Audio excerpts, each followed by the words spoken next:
ल फेरि पनि वेलकम टु गाइस मेरो जेठाजेठी ब्लगमा। अब हामी चाहिँ बुटोल फुलबारीमा आइपुगेका छौँ। अब हामी चाहिँ यहाँ बुटोल फुलबारी एकछिन घुम्दैछौँ। हजुरहरूले चाहिँ हामीलाई हेरेर ल मजा लिनु होला, बुटोल फुलबारी पनि राम्रोसँग हेर्नु होला। हामी तपाईँलाई देखाउँदैछौँ यहाँ भित्रको बुटोल फुलबारी भित्रको। नरबहादुर पाण्डेले मेरो साथीहरूसँग भेटेर जाँदैछु शेरसँग।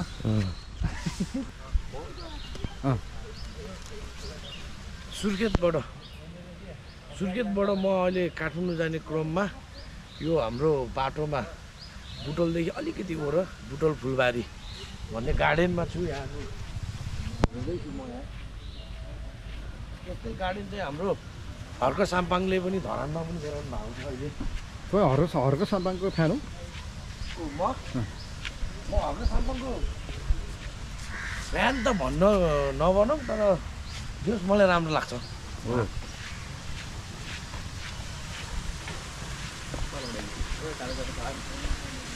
उहाँलाई चिन्नुभयो सर? उहाँलाई चिन्नुभयो? हाम्रो उसको छुट्टै कथा छ पहिलाको।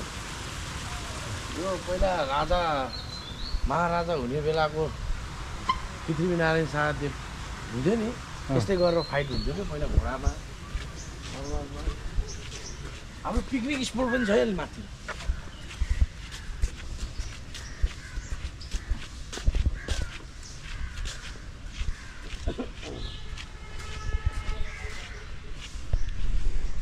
ल हामी अहिले बुटोल फुलबारीमा अवलोकनको क्रममा छौँ। हाम्रो सर उहाँ अगाडि गइसक्नु भएको छ, म पछि पछि आउँदैछु। क्यामेरालाई टर्न गरेर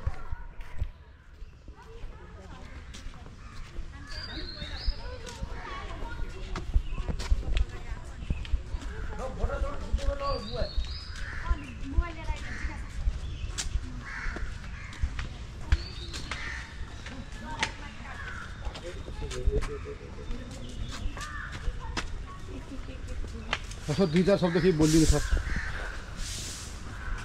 ल हामी चाहिँ टक्क बुटोल फुलबारीभित्र छौँ। अब यहाँ फोटो खिच्ने कार्यक्रम चल्दैछ।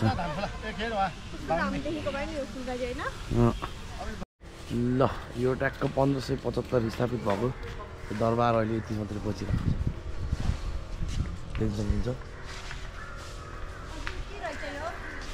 पुरानो टाइपको होइन।